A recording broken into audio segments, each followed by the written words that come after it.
You're in transit. I am healing. I'm healing great. And I'll just give a quick update on that for those of you who might not know.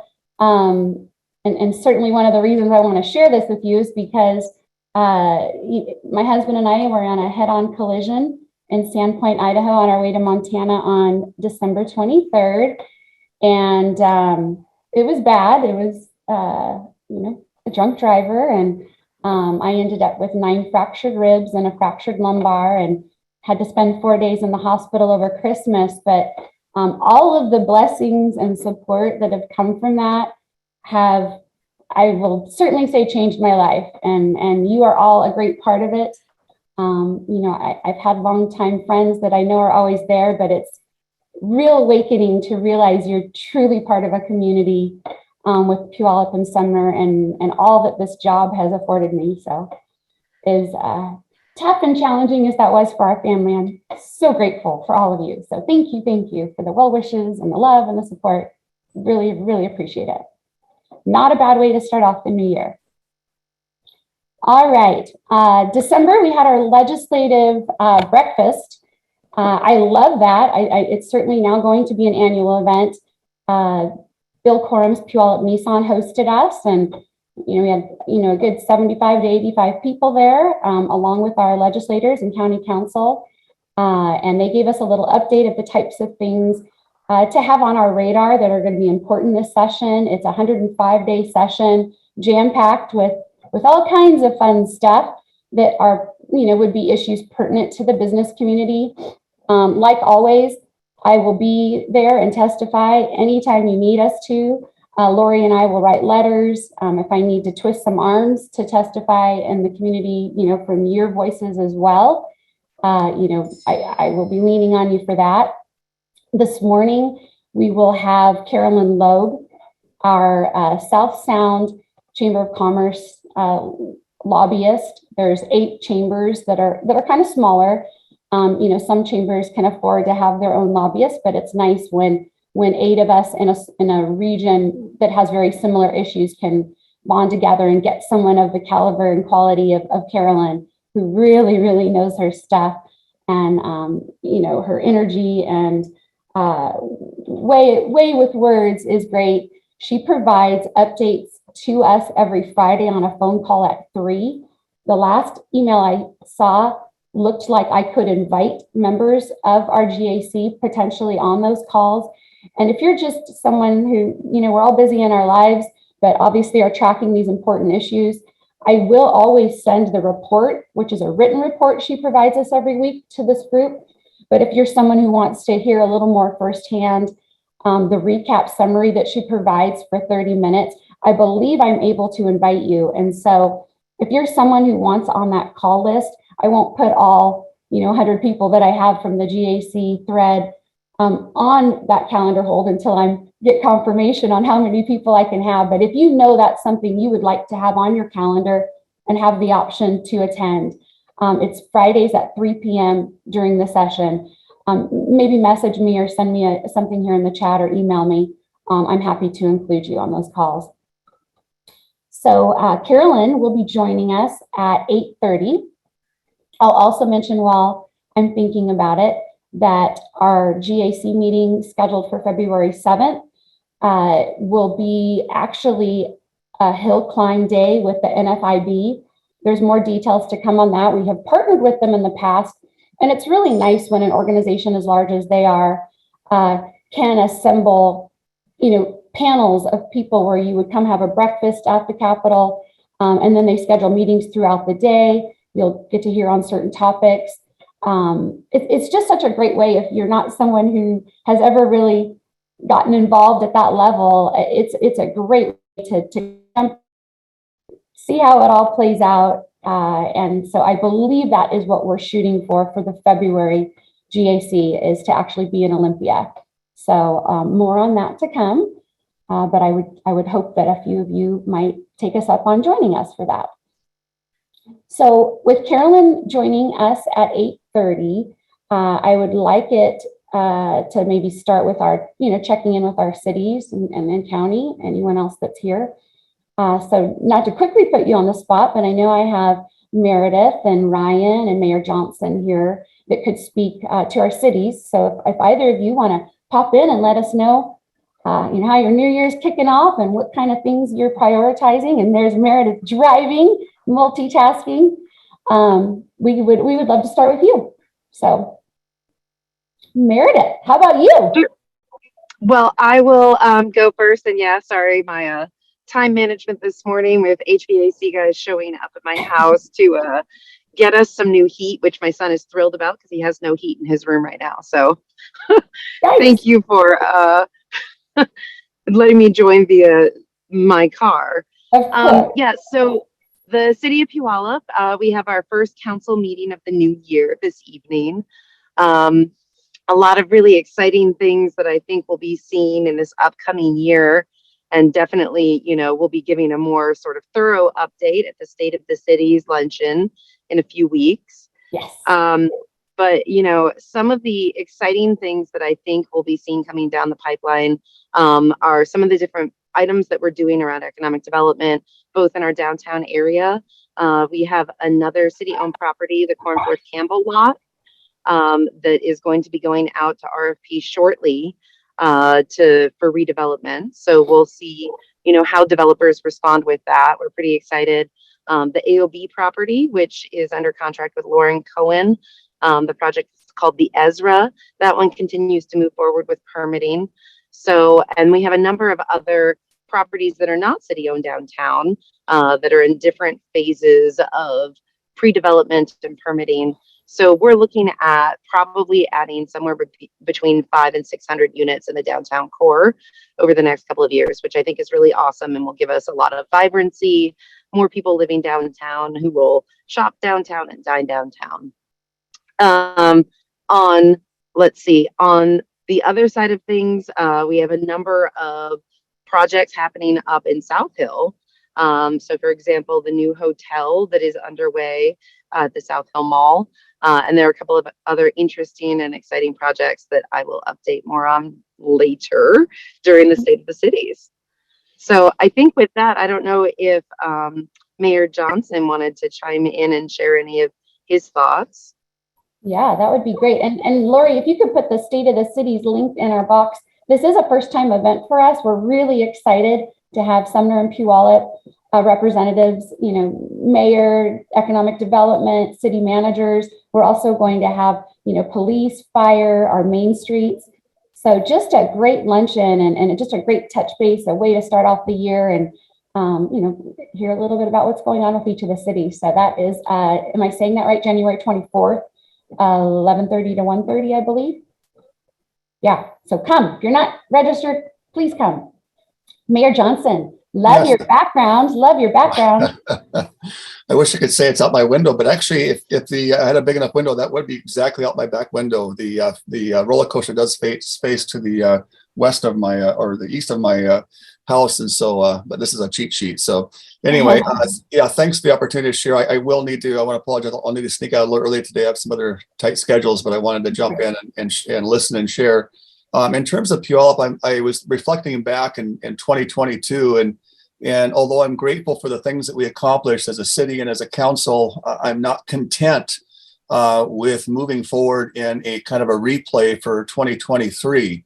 So tonight I'll be giving, I think probably maybe a first ever, I don't know, a kind of a vision casting as mayor at the start of our meeting to kind of maybe set the tone on what we as a city can do to really take it up to another level. And I think we kind of are in kind of like, as humans, kind of this habitual, kind of cycle. We just kind of do the same thing. But I think to take it up a level, we need to challenge each other and to bring out the best in each other to really take up to a level that's going to allow us to get the results that we all want.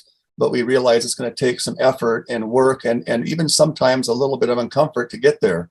So I'm looking forward to delivering that tonight and trust that it'll serve as a catalyst to call us together. I would also encourage people to attend, the local council meetings at least once in a while. A lot of times we'll come out, on, a certain hot topic ones, but I can speak from my perspective. Typically, the old adage, the squeaky wheel gets the grease. When you have people that show up and give citizens comments, which everybody has 3 minutes to maybe share something on your mind or a vision, council members really take notice to that. And I call it kind of positive peer pressure, right? We have negative peer pressure, but I think we can apply positive peer pressure, to your representatives who you've elected to represent you collectively as a city. And so what are we doing to, in a sense, voice our vision, voice our kind of dreams, and encourage us to do the right things, which I think that we all want to do, but sometimes need that little encouragement. So I would encourage folks and stakeholders as well to show up once in a while and take advantage of the citizens' comments. We take that very seriously and know that it provides great value and insight to hear the pulse and the ears and the heart of our constituent base and our stakeholders to make sure we're doing the right thing. And then lastly, I do believe that the Greater Valley area of Puyallup, Sumner, and the surrounding area, I really believe, in my own personal belief, and I think many others share this, is that we are on the verge of an explosion of prosperity on a holistic level. Many aspects of our communities will, I think, on the verge of this great explosion, but that's not going to happen without intentional efforts and work. We can see the fruits of that happening now, but I think for it to draw this out, it's going to take a really united effort, a common cause and a common purpose, working together and putting aside our obvious differences that we have. There's no question we have those, but really laser focus on results and letting those laser focus bring forth the results that we know comes through United Front and folks that are committed to that. So with that being said, really excited about this new year of 2023 and really praying for God's blessings and united support across our community. Wonderful. I had school Monday and Tuesday nights the last 2 years. So, oh boy, you're going to see me a lot more at city council now. Tuesday night, Tara. yeah, Tuesdays. No, I'm saying Mondays for Sumner and Mondays for Sumner. Yeah. For Puyallup. So that means you can double dip. You could go Monday and Tuesday. I am now. Trust me. You guys are. Yep, you're gonna be sick of me. No, good. Thank you. And your roller coaster background. It has prompted me to mention that we have a wonderful new business in town called The Coaster, paying homage to, our Washington Fair roller coaster. Sean Broback and Kyle and I had a chamber meeting there yesterday. But yeah, it's a nice little new bar called The Coaster, and it's got lots of fair paraphernalia. So check it out. Come support our local businesses. Well, thank you, Mayor Johnson. I look forward to getting together with you real soon here. Yeah. All right. Shall we, Ryan? Good morning and Happy New Year. Good morning. Happy New Year, everyone. So I have a tight schedule this morning as well, but I won't go on for more than half an hour. No, just kidding. Go ahead.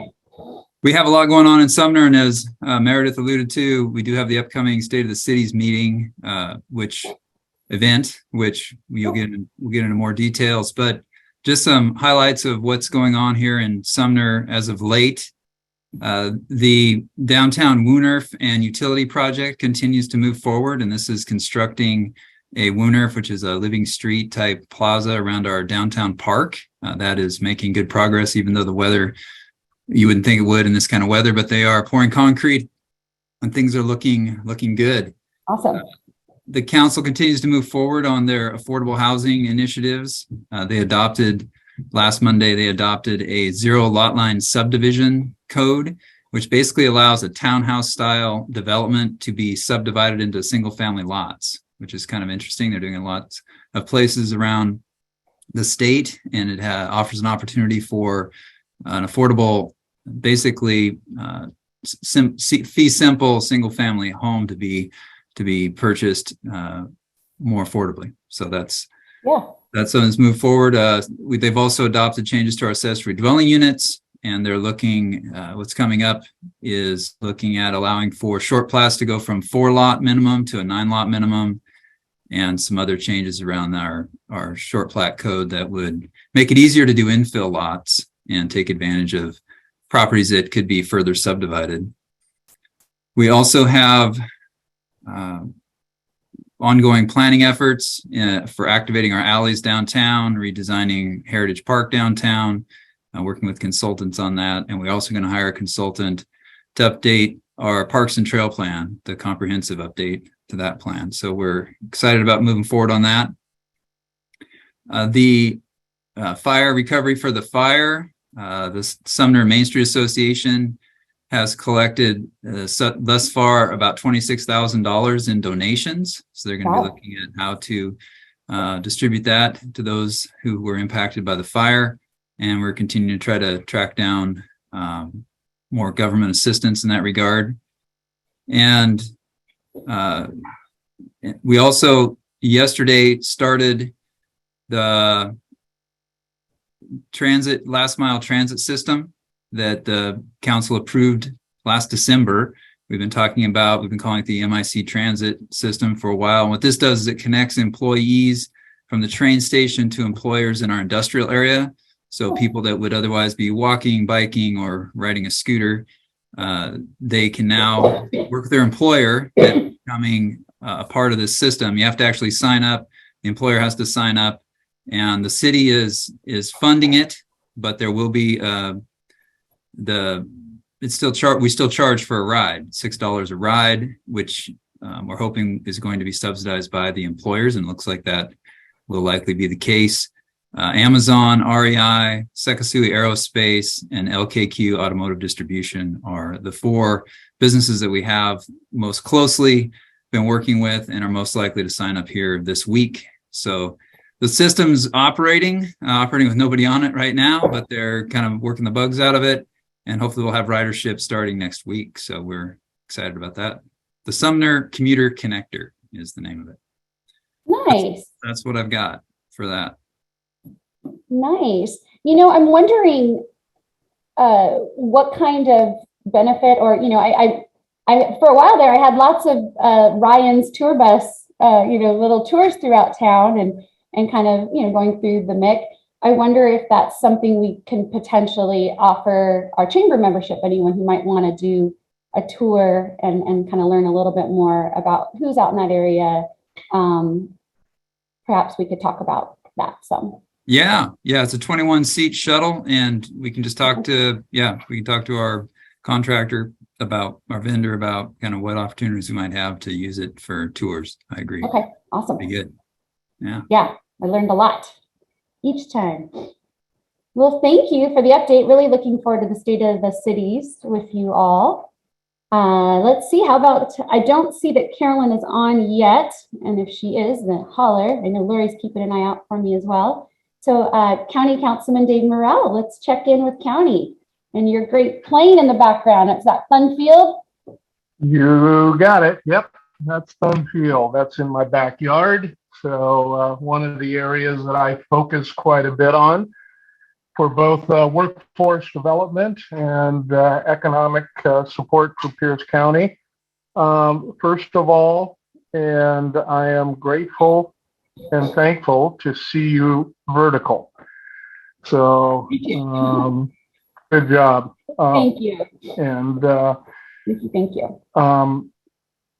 A couple of things, and I appreciate both Mayor Johnson and Ryan from Sumner. Do have a quick question, Ryan. Your Sumner commuter connection, is that a pickup at one spot at the train station only? He may be gone, but anyway, I was just kind of curious. Had to go. Yeah. Was just curious if it was multiple pickups, but anyway, I appreciate Ryan moving that model forward. We'll keep an eye on it to see how effective a private transportation courier is in Pierce County. The council is going to be deciding new leadership today. As you know, Chair Derek Young was turned out. So the council chair is now up for someone to move into. And that seems to be an interesting discussion going on right now. So I guess the curtain will be pulled back this evening on that. We'll be working on several issues. The homeless issue is one that's always at the top of the list. We'll be looking at what's happening with Pierce County Village. It's our rendition of what has been built in Travis County outside of Austin to deal with our chronic homelessness. That will be hopefully moving forward. The other big issue will be affordable housing. If you've been following the majority of the council, they want to move forward with the 0.1% sales tax increase for affordable housing. So we'll be in negotiations on where that goes. Also, the South Hill Advisory Committee is now meeting. If you remember, Councilmember Hans Zeiger expanded the scope of that committee to act more like a city council. So that way they'll be looking at incorporation or annexation, City of Puyallup. But we are going to, we included in the last budget cycle a incorporation study that hopefully will be done by the end of this year, that will identify whether South Hill has the viability to become its own city. So those are the issues that we'll be dealing with. Also, if you haven't had a chance to get up to Crystal Mountain, believe it or not, Crystal Mountain is in Pierce County. And they're doing a lot of construction up there, and they're investing over the next 4 or 5 years over $100 million into that resort.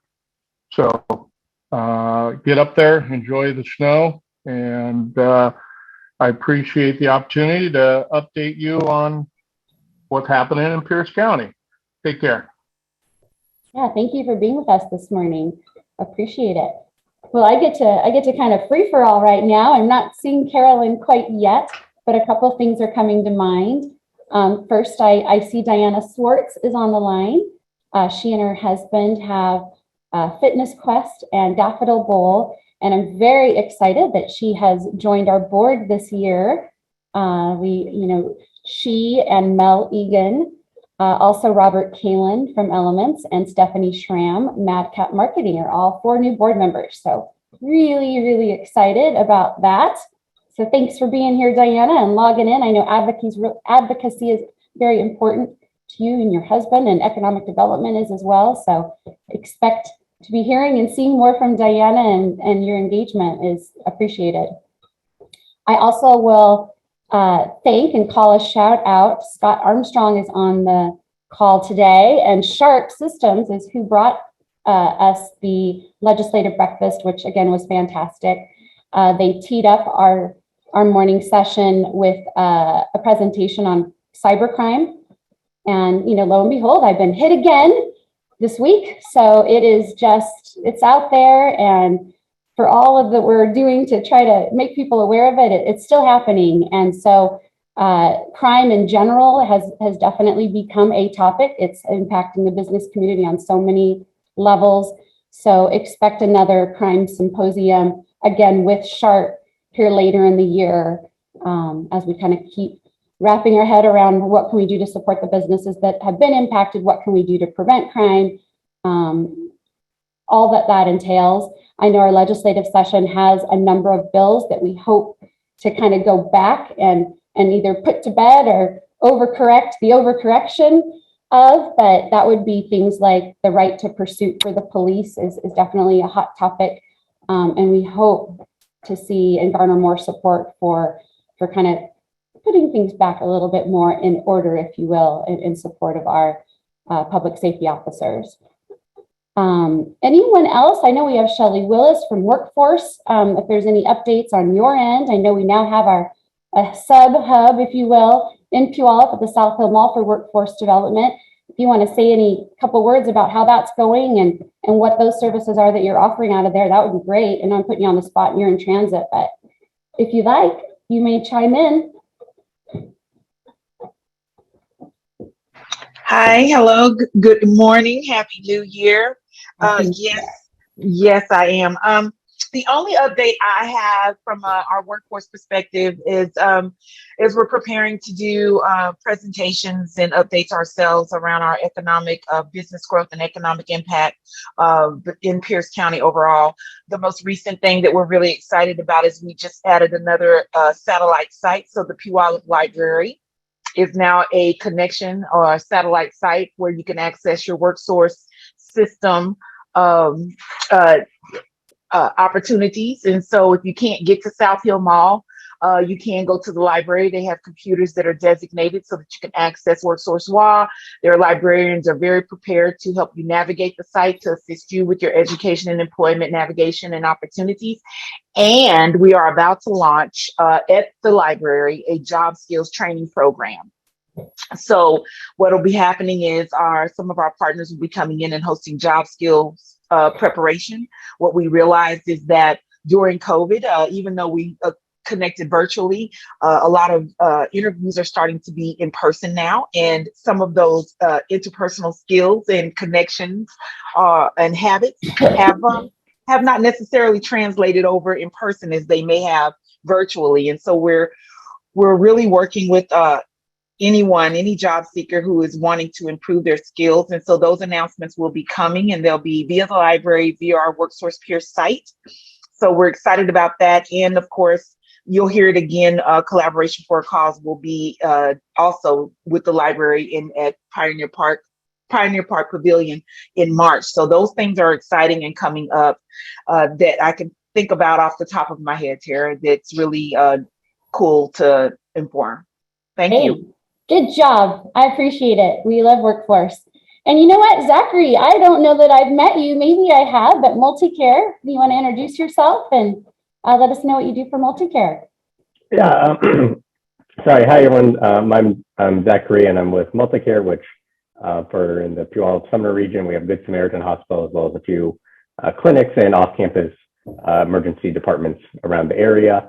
I'm the government relations person for Multicare for the Puget Sound, working on local, state, and some federal, all for the Puget Sound region, and Multicare working with partnering with communities and everything from business to local groups and churches, trying to improve the health of the community and make it better. Tara, I believe we met at the legislative breakfast back in December briefly. It's going crazy all the time, so great to be here. Happy to help out with anything for anyone has, or mostly government. I'm not too well versed in healthcare. I come from a government background, not a healthcare background, but I'm sure if you have a healthcare question at all, I can probably find someone to help you out. So great to be here, and looking forward to meeting everyone. Yeah, let's get connected. My email's tara@PuyallupSumnerChamber.com. I would love to have a coffee with you and hear a little bit more about what you have going on there and pull you into the chamber. All right, I see Carolyn. I'm excited. Carolyn, you've got a busy 105 days, or 104 days now in front of you. I've teed you up well earlier, and just so excited you made time today. And so good morning, and I'll let you take it away. I may share the update report that you provided already, so I may share that with the group as well. Okay, great. Can everyone hear me okay? I unfortunately have to be in my car because my schedule got turned around today. So yes, we can hear you. Okay, great. So Carolyn Logue, and as you know, with the South Sound Chamber of Commerce Legislative Coalition lobbying. Yesterday was a very busy day one of the 105-day legislative session. It's going to be an interesting one. Big focus on housing and the homelessness, with several bills coming out to look at how do we provide more attainable housing. We're going to see, we've already seen what they call middle housing bills introduced. We also, the governor is going to look to do some capital budget work and some bonding to help build out more apartments and low income housing and to help the homeless. So there's a lot of things that are going to be happening. It's going to probably take a few weeks to sort all of that out and figure out which bills are going to be moving forward, but they're moving quickly on those bills and having the initial hearings. So it'll be interesting to see how this all pans out. There are several that are bipartisan in nature in terms of their sponsorship. So that gives me hope that we're going to see some movement on getting some things through this year. So that's I think that's going to be a major focus of this session. The other major focus is looking at, of course, we're still going to see a lot of work on the energy and the climate front. We're seeing a lot of bills looking at resiliency, but the big one out there is as we move to the electrification of homes and businesses and electric vehicles, we really need to look at, do we have the energy producing capacity? So the energy siting, the siting of energy producing facilities is going to be a major issue that is discussed this year as well. In the transportation arena, which the South Sound Chamber works in quite heavily, we're a little concerned with the governor's transportation budget. It slows down some of the projects, particularly on Highway 167, and does some delays, which we're going to be working with our legislators and working with all of you to try and make sure that does not happen. It is paramount for us that we keep these projects on time and on schedule and on the timelines that were agreed to back in 2015, because of the need to make sure that these projects go into place, whether it's electric vehicles or not. We need to have the capacity on our roadways in the South Sound area in order to make sure we can keep our traffic flowing, help our employees get to their jobs, help our employers get people to their jobs, get their goods and services to them. So this is going to be very important as we move forward to make sure that those dollars stay where they need to be and that we keep those timelines in place. Also on the transportation front, I think you're going to see a lot of discussion. I don't know if a road usage charge will pass this year, but you're going to see a lot more discussion about it, with the governor saying we're going to go to all electric, or all new cars have to be electric in 2035. That's going to put significant pressure on gas tax revenues, which is what we've used to fund these roadway projects. Already we've seen a constitutional amendment from Senator Fortunato to make any road usage charge, any miles traveled charge, subject to the same amendment as gas tax, to make sure that the money goes towards roads. We're also, I think, going to see a lot of discussion. So whether they pass something or set up the possibility and what's needed in order to pass something, I don't know, but that's something we will definitely be watching and definitely be involved in. In the general business front, we're already seeing some defensive bills we need to worry about. Senator Dingra has proposed another ergonomics bill, slightly reduced from last year, but still a significant concern for the business community, because the ergonomic standards can be incredibly costly because they need to be adapted to each individual employee. So they become incredibly costly in terms of implementation, and compliance becomes very, very difficult. It's already covered under workers' comp, those types of injuries. So there's already incentives built into the system to keep employees safe and to work with employees on making sure that they reduce their risk of ergonomic and repetitive motion injuries. So we're going to be watching that bill and working on that bill. There are several other bills out there that in the labor arena. Also, we're expecting to see some bills that deal with mostly what we've seen so far, bills that potentially give people more ability to sue employers, which of course becomes very concerning, particularly for your small and mid-sized employers that don't have lawyers on staff. They can be incredibly costly. So we'll be watching all of those bills and working on all of those bills as we move forward. And I think right now with day one, now we're just kind of settling out, trying to get a sense of what's going to happen. Everybody's getting sworn in. The governor's state of the state, I think it's today or tomorrow. I can't remember. I will be watching that, seeing what he says. We're going to be watching what happens with education funding, watching what happens with apprenticeship and other career technical education, and basically trying to figure out if we can have that education system that works for everyone for 20th century jobs and all of the people who need to have those jobs, and get that training out there in order to build our labor and workforce up again. It's going to be probably a lot of look at, I think, apprenticeships. That's going to be that's a concern right now, because particularly with electrical contractors, there's a mandate that all new electrical contractors go through an apprenticeship program starting July 1st, 2023. But there's concern that the system doesn't have enough capacity for everyone who wants to become an electrical contractor to go through a program like that.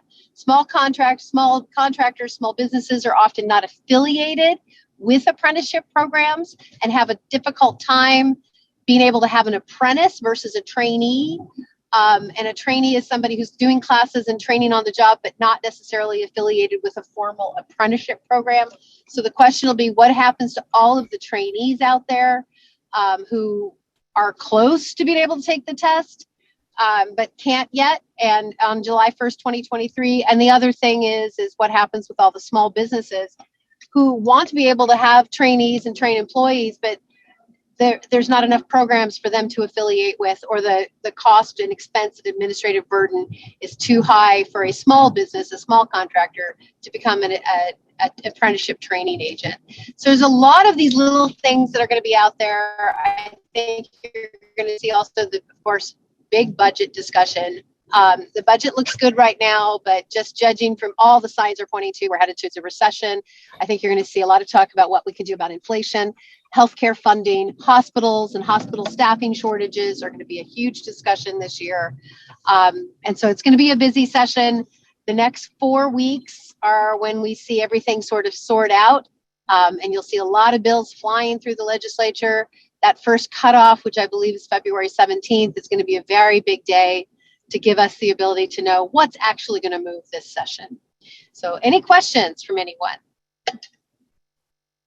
Gosh, a great overview. You know, I imagine anyone on this call is otherwise very interested in government affairs, but I also don't know how many of you have participated in the process during the legislative session, providing your own testimony. Maybe, Carolyn, could you just speak a little bit about what that looks like? I see that there's remote testimony is still available, but anything you know about that would be great. Oh, sure. So this year is going to be really interesting. So coming off the pandemic years where everything was remote, you know, a lot of us were like, oh, can we keep some of this the same? And it looks like they're going to. So some of the positives are you're still going to be able to testify remotely in a lot of situations. There may be times when they don't allow it. And but there's still, if you go to the ledge.wa.gov site and you look over to the right, you'll see a thing that says participating in the process. From there, you can go in and you can look at the committees and you can look at what's being heard in the committees. You can either from your computer at home sign up to testify either virtually or remotely if remote is available. You can sign in to support or oppose the bill. Just adding your name and making sure they know, so you can put your name on the list of people who support or oppose a bill. And you can submit written comments through that system as well. So the benefit to that is there's so much more ability now to participate from your office, from your house, which I think is amazing in terms of the ability for the public to actually provide input into the system. The remote testimony is going to be good. I think a lot of that, you know, when I look at somebody like me who's down here in Olympia all the time, I think it'll probably be frowned upon if I testify remotely. Unless I have a really good reason, like I'm sick and they're hoping that if any of us are ill, we will not come to the Capitol. But I think for when I look at it in terms of people from South Sound Chamber and other clients that I have, the ability for somebody to participate and need to say what they need to say, or for me to be able to bring in an expert who otherwise might not be able to come to Olympia, that's going to be a really phenomenal change and I think will benefit the system. However, if it's a big issue, it's going to be worthwhile making the trip to Olympia because I think that with this remote option, those who are there to testify, like before, it's really going to be noticed by legislators. Mm-hmm. So depending on what the issue is, depending on the positions, depending on what's needed, it'll probably be a mix. But it is good to know that we're going to be able to have people participate remotely. I think it really engages a lot more people in this process, and it's a positive thing. I think it's if we can take those lessons learned from the pandemic and move them and integrate them into real life now that it's starting up again, I think that's going to be very beneficial. And I will tell you, that to know that I might not have to sit in a hearing room or testify on the same mic as somebody who has a horrible cold is really a good thing. Yes, absolutely. No, that's We refer to this place as a petri dish. No, great insight that you're sharing there. And I'll certainly challenge this group. You know, our GAC for February kind of is aligned actually with the NFIB hill climb. And I think we will potentially partner with them on that day again. But I hope that when I come back in March with this group, I'm going to ask each and every one of you, you know, what did you do during the legislative session to, you know, log in, head to Olympia, support, oppose. But I really, really hope we can twist your arm to engage this year, just like never before. I would love to see more of that, not just with my voice, but all of your voices as well. Even more important to hear from each of you. Any Tara. questions, Carolyn? What I've been sharing here is the report that she provides. You can see how easily she makes it for us to log right onto the bill. You'll see which bills we're monitoring, which ones are priorities. She'll give timelines. So you can really kind of line up your schedule for the week to see which bills you want to put on your calendar. So I had asked Carolyn, back to the Zenobia thread, what I'm able to share with our Government Affairs Committee in the way of the work you're doing for us. So these reports, I typically have pushed to them. I guess I want to know that I have your blessing to do that. Oh, sure. And then I don't know how many legislators are listening right now. I'll try to make sure I don't say anything negative about anyone. No, you don't. And then, yeah, the phone calls too. I've just asked if there's really people who really want to engage at that other level, you know, to let me know, because that's probably a phone call they could also hop on from time to time. So again, just looking for, you know, some blessings in those areas, if that's okay. Yep. All righty. So yeah, any other questions from the group? I see Hannah. Hi, Hannah. Good morning. She is saying, with regard to the Transportation Committee and CACC's review of Pierce and Thurston County sites for a new airport on anyone's radar for this group, given Pierce County Executive Dan Meyer's position. Okay, so this is more county related, against an airport in Pierce County. Okay, so I'll come back to that one, Hannah. Sorry, I might have missed that earlier. Well, and that is being discussed. That is a serious discussion happening in the legislature about how to address, you know, considering the reactions and how do you address the problems at SeaTac effectively. So yes, there will be bills, there will be things happening on that this year. Okay. Thanks for putting that on our radar, Hannah. Yeah, there is a lot of chatter about that. Anyone else for Carolyn while we have her? All right, will you I'll jump into the conversation. Okay, Tara. oh, sorry, I see your hand. Yes, thanks. Thank you. Hello, Carolyn. How you doing? Hi, Dave. Well, you're going to have a fun ride, it looks like. One of the things that I've been trying to tell business organizations, and the latest is the NFIB, that we really need to get behind some of these, you know, criminal justice reforms that need to happen to bring it back towards the middle. Obviously, businesses have been hit very hard with everything from thefts to just smash and grabs. The one thing that we did, and our prosecutor Rob Nett put together a letter similar to the South King County mayor's letter. Yes. Two issues: taking a look at the pursuit laws, but mainly the Blake decision. Yes, those both are going to be. The Blake decision has totally thrown the whole justice system into a deep black hole. Yes. And there is nothing compelling addicts into treatment anymore. And, you know, that, I think if you talk to any law enforcement, 99% of all crimes have a connection to drugs. And we need to get a handle on that. The experiment that happened down in Oregon is not working. They're going backwards. And hopefully the majority can find their way through you know, the whole social justice mantra to at least make people safe again. And you know, we as a county understand we're ready to expand treatment, but right now we have beds that aren't being used because no one is compelled to use them. So anyway, just make sure that's on your radar. I appreciate it. Thank you. Part of the problem with being in my car is I can't read my notes. And yes, that is something the South Sound Chamber Coalition is very much looking at. So what you're going to see is probably three-pronged. You're going to see those public safety measures, vehicle pursuits. There's already been a bill introduced. I'm not sure. I think there's starting to be some of the things individual, if I recall the intro sheets, individually kind of looking at what can you do about to help with the problems of the Blake decision. So you'll see some more broader things. You're going to see things coming from the Republicans and things coming from the Democrats, like housing. The ones I'm going to be looking at are the ones that are getting bipartisan support, because I think those will probably be the most successful. There's two other prongs in the theft and shoplifting. You're going to see a lot of work starting with the Attorney General's office.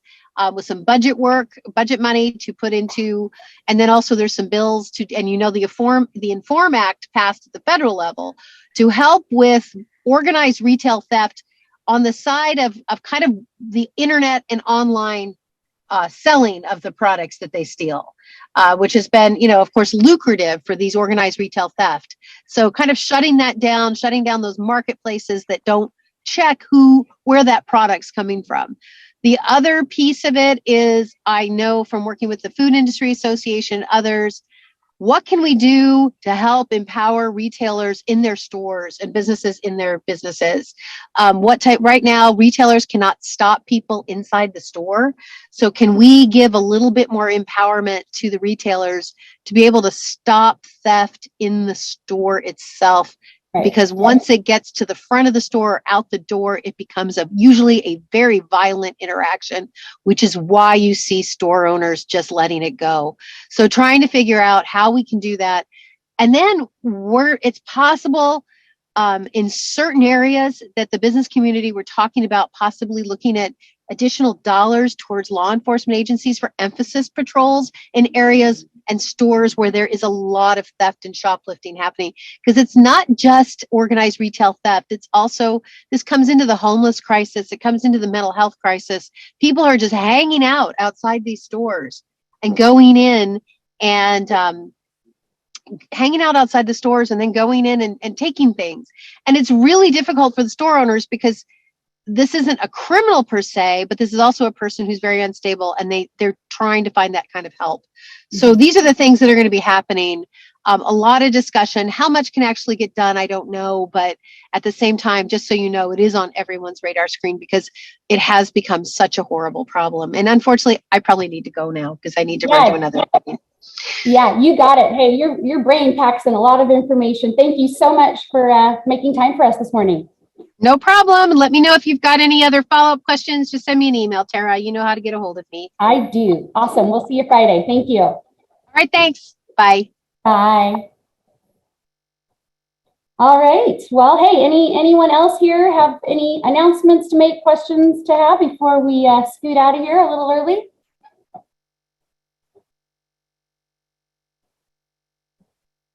Okay.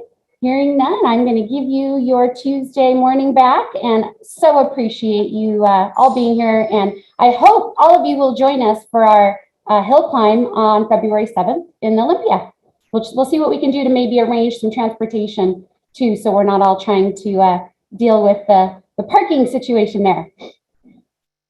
All right, we'll chat, everyone. Thank you. Hey, Kevin, I'm going to connect with you right now on something, okay? Yep, let's hang out. Okay, I'll hang out. All right. Bye, everyone. Thanks for being here.